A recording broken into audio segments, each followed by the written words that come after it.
Good afternoon and welcome to this edition of Border Report Live. Got a packed program lined up for you today. A little bit later, we're going to be speaking with our San Diego correspondent Salvador Rivera to discuss how ICE raids are impacting schools, educators, and students in the classroom. And he's also going to be talking about a visit to Southern California's Tijuana River Valley today by Democratic gubernatorial hopeful and former Congresswoman Katie Porter. Looking forward to that conversation coming up in just a little bit. But first, as always, we begin today's edition by taking a look at what's trending across the border. And we begin today here in Texas, where Texas Attorney General Ken Paxton's office says it is investigating 3 school districts that, quote, orchestrated student walkouts that were held to protest federal immigration policy and enforcement.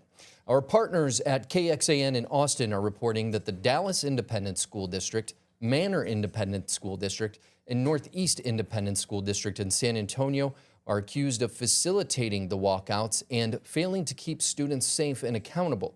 The allegations are similar to those that the AG made about Austin Independent School District more than a week earlier. 850 students walked out on January 30th in Manor ISD, which is in Travis County, that's outside of Austin. Paxton's office says the investigations should serve as a warning to any public school employee who facilitates student participation in future protests. A teacher in Georgia was hit and killed by a man that Homeland Security officials say was running from an immigration arrest. 38-year-old Oscar Vasquez Lopez was attempting to flee a traffic stop when his car hit Linda Davis. Our partners at WSAV have the story.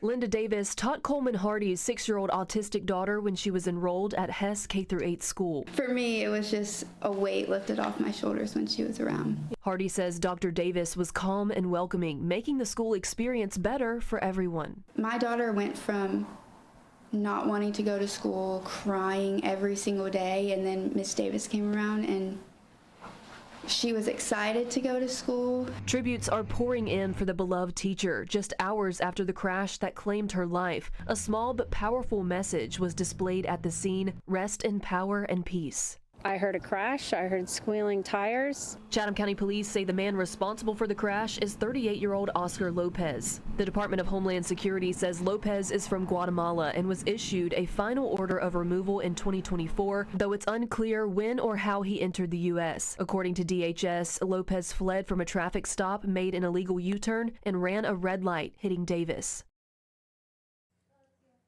That was from our partners at WSAV in Savannah, Georgia. 8 in every 10 asylum claims are being denied at immigration courts. That's what new data from Homeland Security shows. Now, this study was released by Visa HQ and follows an analysis of federal immigration court records. The findings come after tougher standards put in place over the past year. Officials say the changes are meant to move cases quickly and reduce backlog, but immigration advocates warn the speed up could limit due process for people seeking protection. Federal immigration officials plan to spend nearly $40 million to boost detention bed capacity. They want a total of 92,600 beds nationwide. That's according to new documents released Friday. Protests have erupted across the country, including the one you see on your screen in Los Angeles. ICE wants to add 16 regional processing centers to hold 1,000 to 1,500 people in each facility. Detainees would stay 3 to 7 days in those facilities. 8 other large-scale detention centers could house 7,000 to 10,000 residents for up to 2 months. The document was posted online by Republican New Hampshire Governor Kelly Ayotte amid tension over ICE's plans to convert a warehouse in Merrimack, New Hampshire, into a 500-bed processing center. And speaking of warehouses being used by ICE, the owner of one warehouse in Hutchins, Texas, which is in Dallas County, says it won't sell its facility to ICE to be used for detention beds. The California-based company says it won't allow U.S. Immigration and Customs Enforcement to use its 1 million square foot facility to detain immigrants. The government's partial shutdown over funding of DHS is now in its 4th day today, and it appears lawmakers aren't getting any closer to resolving this issue. Trevor Shirley has the story. And we're now starting to see some of the real-world impacts of the shutdown. Lawmakers are gone this week, even as the Department of Homeland Security remains shut down. Call your Democrat senator. Say, why aren't you paying the TSA agents?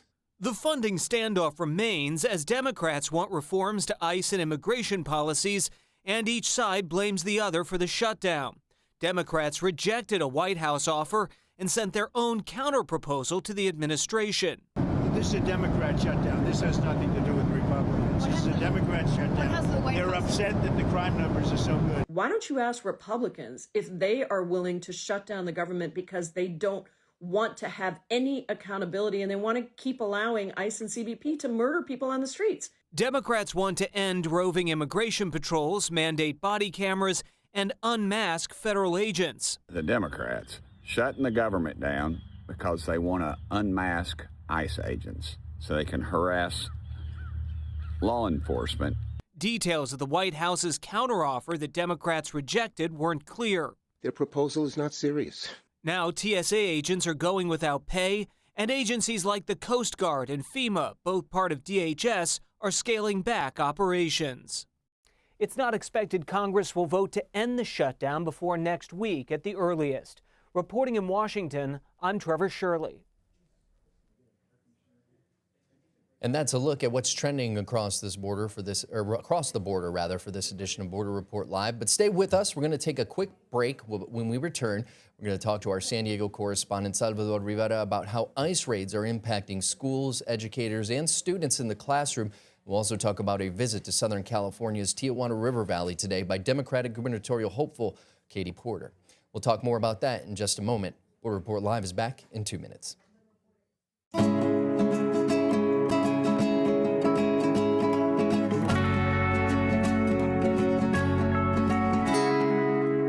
Welcome back to this edition of Border Report Live. Rudy Mireles here in Harlingen, Texas, in the Rio Grande Valley of Deep South Texas. Joining me now from the other side of the border, our San Diego correspondent Salvador Rivera, to talk about a few different topics today. How are you doing today, Sal? Doing great, Rudy. Hope you are also having a fantastic day. Oh, it's always a good day. I wanted to tell you about a lawsuit.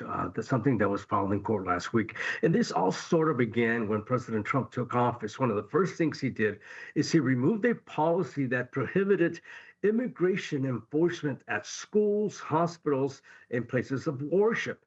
And this is something we've been seeing a lot of in recent months in places like Chicago, Minneapolis, Los Angeles, New Orleans. So a group of 60 teachers last week from 18 states went and filed a court action. They want a judge to stop ICE enforcement, ICE immigration operations at schools or around campuses throughout the country. The teachers are saying that ICE is hurting the kids. They're intimidating the children, intimidating their parents, and a lot of students are staying out of school, hurting their education, and indirectly also hurting the others in schools. Keep in mind that for every child who reports to school, the state sends a certain amount of money to that specific school for programs. So when a lot of kids are staying out, the schools aren't making as much money, and they're going to have to start cutting back on after-school programs, sports programs, music programs. So that has a wide range impact. Now, the teachers are saying that students are not only being kept out of school, but their parents are being intimidated, and they're just simply not taking their children to school. They're also reporting on a lot of different activities that are going on behalf of ICE. They're saying that a lot of students are getting detained at bus stops. One example that they gave was back in October of last year, something that happened in Chicago. The teachers are saying that this is one example of how students are getting hurt. They're saying that there was an ICE operation near a school, and ICE officers, agents deployed tear gas, and that vapor, that smoke filtered onto a playground where there were dozens of kids playing on the playground. And so that is just, again, one example of what's going on. They're saying there's also parents who are refusing to sign documents that would help their children seek special education or sign them up for sports programs. And they're saying that parents are afraid to sign these documents because they fear that ICE will be given this information, and then in turn, they will come to them and get arrested. So the National Education Association has gotten behind this lawsuit, this court action. It is saying that all students, regardless of race, place of birth, language they speak, deserve schools that are safe. Now, the NEA is saying that just the presence of ICE agents around campuses is intimidating. It's scary enough, and they are basically terrorizing the students. Now, some teachers here in San Diego are taking it upon themselves to organize patrols. They show up early to school and they drive around campuses looking for vehicles that appear to be government vehicles, this big SUVs, cars with tinted windows. And so if they do spot these vehicles, they send out alerts to parents to keep their children away from campuses. This is something that's been going on. You're also hearing about teachers that are giving up their parking spaces inside the school property so parents can come in, safely drop off their students, and then drive off and not be afraid of parking outside the school. And as they walk the children to the campus, that they will get arrested and detained. So a lot of this is happening. And against this lawsuit, this legal action that's been filed in the state of Oregon, is people are hoping that ICE operations are stopped until a judge rules for a definite hold on these ICE operations that are going on around schools and other places of worship and hospitals. You know, it's very similar. You're seeing teachers kind of take action there in California. What we saw in Minnesota shortly after the shooting and killing of Renee Good back at the beginning of January, we saw similar action and kind of reminiscent of COVID times. We saw them, some school districts in Minneapolis, the Twin Cities area, kind of transition into a virtual learning environment. But I know some of the problems that they were facing were finding teachers that wanted to actually teach in that environment. We saw, you know, during COVID how difficult it was. The other side of that is, you know, how the learning capability, what the learning capabilities are of these students. We saw a lot of people fall behind, a lot of students fall behind during that online learning period. But it seems like this isn't just a problem that's happening there. It seems it's a problem happening wherever there has been an immigration enforcement. And if I'm not mistaken, I believe they actually did this in Southern California last year too. Am I wrong or right there? You are correct, Rudy. In fact, this online teaching was also brought up in this illegal action. The teachers are saying that a lot of children would rather learn online. But of course, as you mentioned, there's not a lot of teachers who are willing to go that route and take on that responsibility to teach online because it's quite difficult to do. There's not that interaction, that human interaction that takes place. So indirectly, it's hurting children in many, many ways. And because they're not only being kept out of school, but even when they try to learn online, it's just not possible.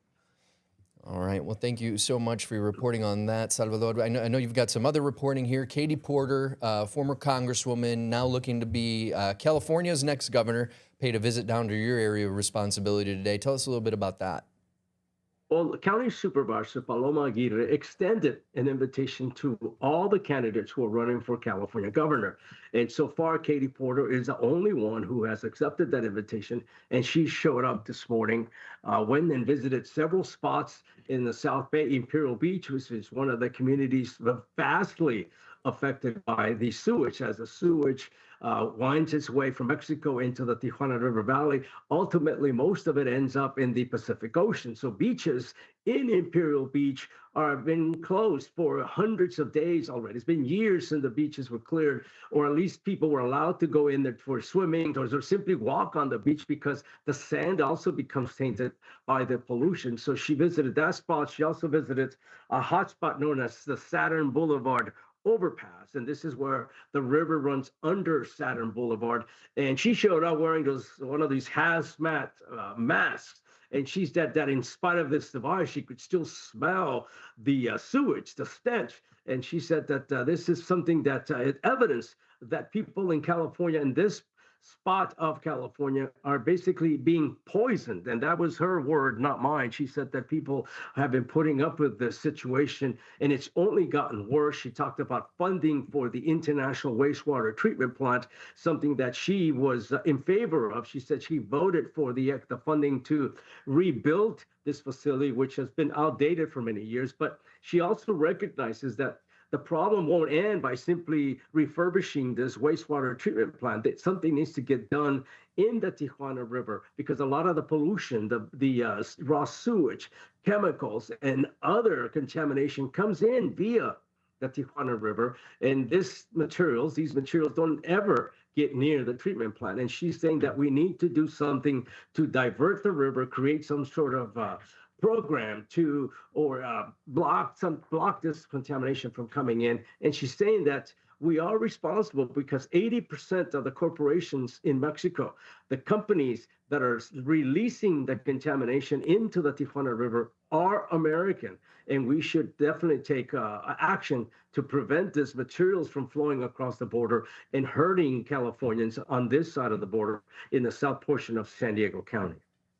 You know, and speaking of the Tijuana River Valley and Tijuana as a whole, kind of switching gears a little bit here from Porter's visit earlier today, can you update us on what violence is looking like right across the border from San Diego?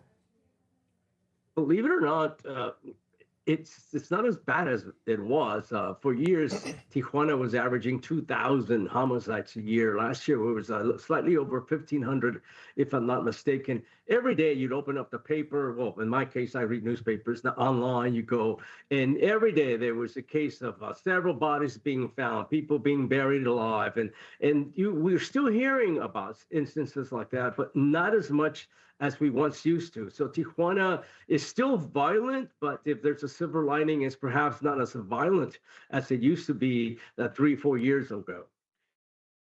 Yeah, and it seems, I know a lot of, with the Marine Corps, you know, big base there in San Diego, a lot of folks travel back and forth to Juarez, so I'm sure that kind of plays a role in bringing some of that violence down, as we kind of discussed with Julian, for example, a few times now in the last couple of weeks, kind of that gentleman's agreement to not really take Americans or deal or put Americans in danger. So maybe that has something to do with it, but we'll see. Speaking of Tijuana, we're going to get more into this in a moment, but first let me just thank you for your time today, Salvador. Salvador Rivera, our San Diego correspondent, talking about a few different topics for us today. We appreciate your time, Sal. You got it. Anytime. All right. Going back to the violence that's happening south of the border. And again, we'll touch on Tijuana in just a moment because we have some data to back up what Salvador just shared with us about violence decreasing in the city right across from San Diego, California. But we've got some pretty promising news now for the Mexican border city of Juarez, which is right over by Julian Resendez's area of responsibility. Now, it wasn't too long ago that Juarez was ranked among the top 3 most violent cities in the world. But a new report finds that Juarez has fallen to 17th on that list. Now, this new number is according to the Citizens Council for Public Safety and Justice.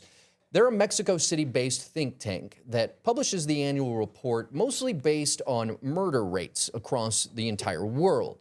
In 2019 and 2020, during the COVID pandemic, Juarez actually ranked 2nd and 3rd. Slight drop there year to year. Good news, but not good enough, right? During those 2 years, the city right across the border, as I said, from El Paso, Texas, recorded 3,100 homicides. But get this, for the first time in nearly a decade, 9 years, Juarez reported fewer than 1,000 homicides in 2025. Now, state authorities credit that decline on security cameras becoming a fixture on major streets and a noticeable drop after the transfer of more than 100 gang leaders to other jails in Chihuahua.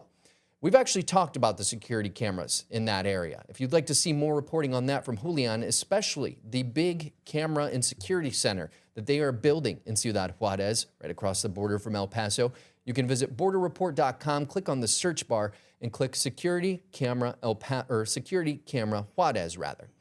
But moving on your screen there is a map of some of the most dangerous cities in the world. Now, according to the council, the murder capital of the world is Port-au-Prince, Haiti, followed by, on the other side of the globe, by Mandela Bay, South Africa, and 3 cities, as you can see there, with some major gang problems in Ecuador: Babahoyo, Ecuador, Macala, Ecuador, and Quevedo, Ecuador. Now, Culiacan, Sinaloa, which has been the epicenter of an 18-month fracture in the Sinaloa cartel, ranks 6. Nearby Ciudad Obregón is number 9, and the port city of Manzanillo is 11th. Tijuana now follows Juarez at number 18. Meantime, New Orleans, Cleveland, and Memphis are included in that list at numbers 41, 43, and 46, respectively.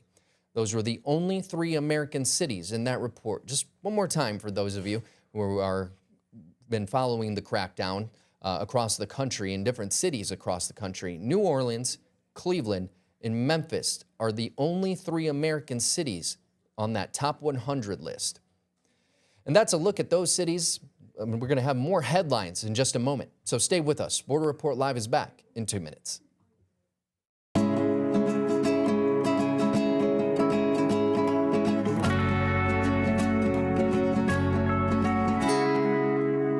Welcome back to Border Report Live. March primary elections are around the corner and early voting started today.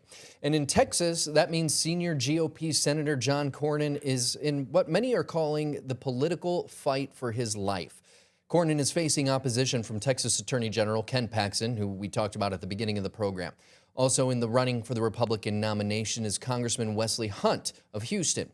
Cornyn has outraised his primary opponents, raising over $7 million from October through December, according to the Texas Tribune. Now, Cornyn has been an ardent supporter of President Trump's immigration policies on the border, advocating for stricter measures and supporting deportations and detentions. We've also seen him visit the southern border a number of times for those causes, as well as his talks on what the federal government is doing to combat this new world screwworm. Now, President Trump has yet to endorse a candidate in the Texas Senate race. A group of Buddhists just completed a 108-mile walk for peace from Fort Worth, Texas, that recently ended in Washington, D.C. Crowds gathered at the Lincoln Memorial as the 19 monks and their dog concluded the journey.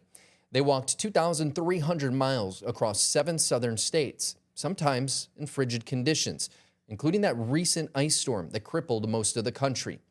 One monk was actually hit by a vehicle and had to have his leg amputated. Along their route, they drew large crowds and stopped at churches, city halls, and town squares. Their message was to bring peace, and onlookers say they captured America's heart. They started on October 26th and drew over 1 million followers online. As they arrived in D.C. on Wednesday, their leader walked barefoot. He asked followers to every day write on a piece of paper the words, quote, "Today is going to be my peaceful day." They also met with interfaith leaders in the District of Columbia. The Buddhists are known for these peace walks. Locally, here in South Texas, registration is underway for the 2nd annual Walking Southern Roads to Freedom event, planned for February 27th through March 1st of this year.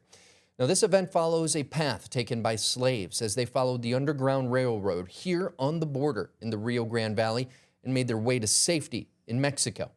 Our Border Report South Texas correspondent Sandra Sanchez has an upcoming conversation with the leader of the event planned for later this week, so you're going to want to stick around for that discussion. Moving on to other headlines, a woman who assaulted a federal agent will spend 4 months on house arrest. Jennifer Tovar of Edinburgh, Texas, about 30 miles up the road from us here in Harlingen, pushed an agent with Homeland Security Investigations, which is part of ICE, back on August 22nd of last year. On that day, agents showed up to a home in Edinburgh looking for a man who they say had illegally entered the United States. Tovar slammed the door on agents several times and also pushed agents and had to be physically restrained. During a hearing, a judge placed Tovar on house arrest for 4 months and told her, quote, "This is a remarkably light sentence for a felony," also warning Tovar to stay out of trouble. Going back to something that Julian and I kind of discussed lightly last week, a smuggler who sacrificed animals to protect his drug shipments avoided prison. Hector Reyes of Mission mailed cocaine from South Texas to New Jersey, and he apparently believed that sacrificing animals could protect his drug shipments from law enforcement, something we talked about from the 1989 kidnapping and killing of American Mark Kilroy. In 2021, according to federal prosecutors, Reyes acquired a 5-week-old female jaguar, quote, intended for sacrifice. That's a picture of the animal on your screen there. The U.S. Fish and Wildlife Service rescued that jaguar, but not before Reyes had the cub declawed. He claimed he was just trying to keep the jaguar as a pet. In 2023, Reyes was arrested in Monterrey, Mexico, where he was living under the protection of the Gulf Cartel.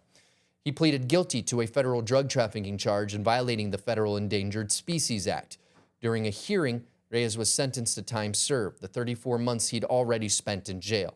No information was released on who is caring for the baby jaguar. Before we go, we wanted to remind you that you can stay informed on the story shaping the U.S.-Mexico border as Border Report Live brings you real-time updates, expert insights, and voices from both sides of the border in podcast form. You can listen there at any of the places at the bottom of your screen. That's going to do it for us today. For Salvador Rivera in San Diego, I'm Rudy Mireles here in Harlingen. We'll see you next time.